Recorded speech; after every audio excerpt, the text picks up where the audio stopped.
করবুক এলাকার চেলাগাং থানার অন্তর্গত আশারামপাড়ায় বিদ্যুৎ দপ্তরের উদাসীনতায় বৈদ্যুতিক ট্রান্সফরমার বিপজ্জনক অবস্থায় বসানোয় জনজীবন বিপর্যয়ের মুখে। এলাকাবাসীরা জানায় ওই এলাকায় বিদ্যুৎ দপ্তরের একটি মাত্র ট্রান্সফরমার রয়েছে, সেটিও আবার বিপজ্জনক অবস্থায় মাটিতে বসানো রয়েছে। এতে করে ওই এলাকার জনজীবন বিপর্যয়ের পাশাপাশি পশু পাখিরা মৃত্যুর মুখে পতিত হচ্ছে। এলাকাবাসীরা জানান, এই নিয়ে বিদ্যুৎ দপ্তরের দায়িত্বপ্রাপ্ত ইঞ্জিনিয়ার শ্যামল দাসকে জানানো সত্ত্বেও তিনি নাকি কোনো ধরনের উদ্যোগ গ্রহণ করেনি। এই অভিযোগের ভিত্তিতে এলাকার লোকজন জড়ো হয়ে ক্ষোভ উগরে দেন। এলাকাবাসীরা জানায়, হাই ভোল্টেজ ট্রান্সফরমারটি বিগত প্রায় 7 থেকে 8 মাস যাবৎকাল ধরে এই ধরনের বিপজ্জনক অবস্থায় রেখে বিদ্যুৎ পরিষেবা চালানো হচ্ছে। এই নিয়ে বিগত 7-8 মাসে গবাদি পশু সহ বেশ কয়েকটি পশুর মৃত্যুর ছোবলে বেঘুরে প্রাণ দিতে হয়েছে। বিক্ষুব্ধ এলাকাবাসীরা অভিযোগ করে জানায়, এই ধরনের পশু মৃত্যু সহ মানুষের জনের নিরাপত্তার দায় কে নেবে? এই নিয়ে দায়িত্বপ্রাপ্ত ইঞ্জিনিয়ার শ্যামল দাসের বিরুদ্ধে একরাশ ক্ষোভ উগরে দেয় স্থানীয় এলাকার লোকজন। এরই মধ্যে পুনরায় আরেকটি গবাদি পশু মৃত্যুর সংস্পর্শে এসে মৃত্যু ঘটাতে স্থানীয় এলাকার লোকজন পুনরায় বিক্ষুব্ধ হয়ে ওঠে এবং ইঞ্জিনিয়ার শ্যামল দাসের উপর ক্ষেপে ওঠে। উক্ত গবাদি পশুর মৃত্যু দায়ে ইঞ্জিনিয়ার শ্যামল দাসের উপর দিয়ে খুব ফেটে পড়েন স্থানীয় এলাকার লোকজন।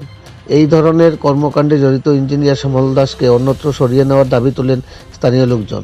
আগামী দিনে বড় ধরনের কোনো বিপর্যয় রুখতে সংশ্লিষ্ট বিদ্যুৎ দপ্তর সহ বিপজ্জনক ট্রান্সফরমারটি সহ ইঞ্জিনিয়ার শ্যামল দাসের বিরুদ্ধে কী পদক্ষেপ গ্রহণ করে এটাই দেখার। করবুক প্রতিনিধি রিপোর্ট, শ্যামলী ত্রিপুরা।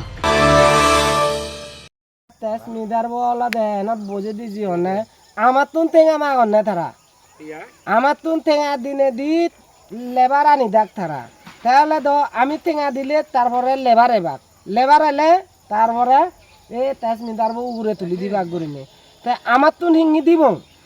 আরে শ্যামল দাস মাগে দে, শ্যামল দাস ইঞ্জিনিয়ার সদ্যঘাট বাড়ি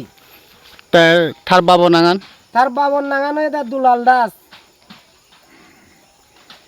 একে তো আমি তো যে গুরুব বাচ্চি কোনো শ্যামল দাস বাবু তো এসব আজ পর্যন্ত দেখা নেই। তেদত তেজমিটার বেলায় দিবার হয় ভাড়া যে কোনো গুরু সব বাচ্চি কারেন্ট বাচ্চি গুরু দাবি না দে মোক গুরু দিয়ে বাকি নেৰে ময়ো নে ঘৰত মোৰ মৰিছে নে যি মানে কৈও জাৰত যি কোনো তো আমাৰ পুৰাণী গুৰুবোৰ মদে ঘূৰিব দিব ঘূৰি ঘূৰি আহক ঘূৰি মানুহ চন মদে মোৰ চলং আছে গুৰু নহয় কাৰণ চিঞনতো নুৰি ফালাঙ বাগা আনিও দেছে গুৰু কোনো মোৰ কোনো মাৰ সি উপায় হ'ব বৰ্তমান আধা কৰিলে মোৰ ফালাঙ আছে গুৰু ঘৰে গুৰু গুণৰে একযোৰা গুৰু